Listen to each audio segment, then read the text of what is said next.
दुकानाचे shutter उचकटून 2,70,000चे dry fruits चोरीस। Sangli शहरातील market yard परिसरातील घटना। सांगली शहरातील मार्केट यार्ड परिसरातील ड्रायफ्रुट्सच्या दुकानाचे शटर उचकटून चोरट्यांनी आतील 2,69,800 रुपये किमतीचा काजू बदाम चोरून पोबारा केला। याबाबत फैसल फारुक सुतारिया राहणार सुंदरनगर प्लॉट क्रमांक 62 आनंद हाऊसिंग मिरज यांनी विश्रामबाग पोलीस ठाण्यात फिर्याद दिली आहे। पोलिसांनी दिलेल्या माहितीनुसार फिर्यादी फैसल सुतारिया याचे मार्केट यार्ड परिसरात सुलतान ट्रेडर्स मसाले आणि ड्रायफ्रूटचं दुकान आहे। ते नेहमीप्रमाणे दुकान बंद करून रात्री 9:30च्या सुमारास ते घरी गेले। दरम्यान मध्यरात्रीच्या सुमारास चोरट्याने दुकानाचं शटर कटावणीनं उचकटून आत प्रवेश केला।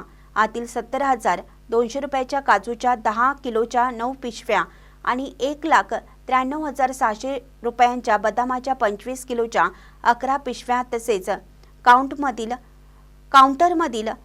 रोख 6,000 रुपये लंपास करून पोबारा केला। मंगळवारी दिनांक 21 रोजी सकाळच्या सुमारास ही बाब फिर्यादी सुतारिया यांच्या निदर्शनास आली। पोलिसांनी घटनास्थळाचा पंचनामा केला असून चोरट्याविरुद्ध गुन्हा दाखल केला आहे। महानकरी न्यूजसाठी आदिमानी मिरज। ताज्या बातम्यांसाठी महानकरीला सबस्क्राइब करा आणि बेल आयकॉनला क्लिक करा।